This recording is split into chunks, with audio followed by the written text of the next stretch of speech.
ഞാനിന്ന് എത്തിയത് ഇന്ന് രാവിലെ തന്നെ നമ്മളൊരു വീഡിയോ ഇട്ടിരുന്നു. അതായത് ഞാൻ കോഴിക്കോട് ജില്ലയിലാണ്. ഇന്നലെ വരെ, അതായത് ശനിയാഴ്ച വരെ നല്ല മഴയായിരുന്നു ഇവിടെ.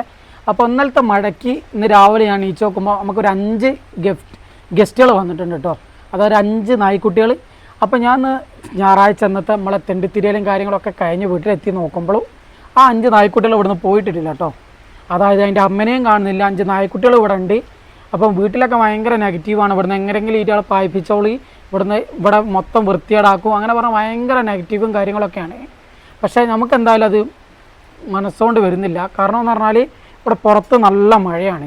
ഈറ്റകൾ പുറത്തിറങ്ങി ഈ മഴ കൊണ്ട് കഴിഞ്ഞിട്ടാണെങ്കിൽ ഈറ്റകൾ ചത്തു വന്ന് 100% ഉറപ്പാണ്. ഇല്ലെങ്കിൽ ഏതെങ്കിലും വണ്ടിക്ക് കയറി പോവുക എന്നുള്ള ഒരു സംഭവം ഉറപ്പാണ്. പിന്നെ ഒന്നാമതെന്ന് പറയുന്നത് ഇപ്പോൾ തെരുവ് നായ്ക്കളെ ഓരോ പ്രശ്നങ്ങളും കാര്യങ്ങളൊക്കെ നടക്കുകയാണ്. അതൊക്കെ സംഭവം ശരിയാണ്. ഞാൻ അതിനൊന്നും നെഗറ്റീവ് പറയുന്നില്ല. സംഭവം കുറേ കാര്യങ്ങളൊക്കെ ഉള്ളത് തന്നെയാണ്. പക്ഷേ ഇത് 5 ചെറിയ മക്കളാണ്.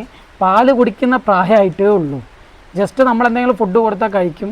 സ്വന്തമായിട്ട് എന്തെങ്കിലും ഇര പിടിച്ചിട്ട് ഫുഡ് കഴിക്കാനുള്ളൊരു സെറ്റപ്പിലേക്ക് ഈറ്റകൾ വളർന്നിട്ടില്ല. അപ്പോൾ നമുക്ക് എന്തെങ്കിലും ഒരു ചെയ്യാൻ പറ്റുമെങ്കിൽ ചെയ്യാൻ വിചാരിച്ചിട്ടാണ് രാവിലെ ഞാനൊരു വീഡിയോ ഇട്ട്.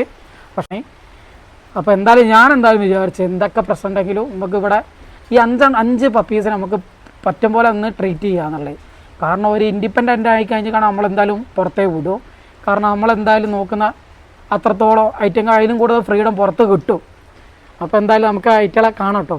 നല്ല സങ്കടം തോന്നുന്നത് എന്തായാലും കണ്ടാൽ. അപ്പോൾ ഇതാണ് ഈ 5 കേട്ടോ. എന്തൊരു ഒത്തൊരുമയിലാണ് നോക്കുക 5 കിടക്കുന്നത്. ഇയാൾ കെട്ടിപ്പിടിച്ച് കിടക്കുക തോന്നുന്നു. കാരണം പുറത്ത് നല്ല മഴേനെ കൊണ്ട് തണുക്കുന്നുണ്ടാവും പാവങ്ങൾക്ക്. തണുപ്പും ഉണ്ടാവും, വിശപ്പും ഉണ്ടാവും. അപ്പോൾ എന്തായാലും നമ്മൾ ഒന്നും നോക്കിയില്ല. നമ്മളെന്തായാലും ഫുഡ് കുറച്ചെടുക്കുക വിചാരിച്ചിട്ട് നേരെ പോയി നമ്മൾ രാവിലെ കൊടുത്ത പാത്രത്തിൽ തന്നെയാണ് കേട്ടോ കൊടുക്കുന്നത്. കുറച്ച് ചോറെടുത്ത് അമ്മ കുറച്ച് മീൻകറിയൊക്കെ ഉണ്ടാക്കിയിട്ടുണ്ട്. അപ്പോൾ ഞാൻ കുറച്ച് മീൻകറി മെയിൻ്റെ ഒരു കഷ്ണത്തോടെ കൂടെ എടുത്തിട്ട് എന്തായാലും എടുത്ത് അതിൽ കൊഴിച്ചിട്ടോ. എന്തായാലും നല്ലോണം മിക്സ് ചെയ്തിട്ടേ കൊടുക്കാൻ പറ്റുള്ളൂ. കറി സെപ്പറേറ്റും ചോറ് സെപ്പറേറ്റ് ആയാലായിട്ടേക്ക് എന്തായാലും കഴിക്കാൻ അറിയില്ലല്ലോ. അപ്പോൾ നന്നായി കുഴച്ചായിട്ടേക്ക് വെച്ച് കൊടുത്തിട്ടോ. കുറച്ച് നേരമായിട്ടുള്ള നോക്കി നേരം നമ്മൾ രാവിലെ കൊടുത്തരം കുറേ ടൈം എടുത്തിരുന്നു കേട്ടോ കഴിക്കാൻ. ആദ്യമായിട്ടാണ് ആയിട്ടൊക്കെ പാത്രത്തിൽ ഫുഡ് കിട്ടുന്നത്. അങ്ങനെ നമ്മൾ കൊടുത്തത് എന്തായാലും ആയിട്ടുള്ള വേഗം മനസ്സിലായിട്ടോ നമ്മൾ ഫുഡ് തന്നെയാണ് കൊടുത്തതെന്ന്. അപ്പോൾ നല്ല വിശപ്പോടെയാണ് ആയിട്ടുള്ള കഴിക്കുന്നുണ്ടോ. സത്യം പറഞ്ഞാൽ മനുഷ്യന് ഏത് ജീവജാലങ്ങൾക്കാണെങ്കിലും വിശപ്പ് എന്ന് പറയുന്ന ഒരു വികാരം തന്നെയാണല്ലോ. അതെന്തായാലും ഈ വീഡിയോ കണ്ടിട്ടുണ്ടെങ്കിൽ മനസ്സിലായത്. എത്ര നിമിഷം കൊണ്ടാണ് അറിയാം ഈ 5 നായ്ക്കുട്ടികൾ ഇത് ഫുഡ് ഫുള്ള് കാലിയാക്കിയത്.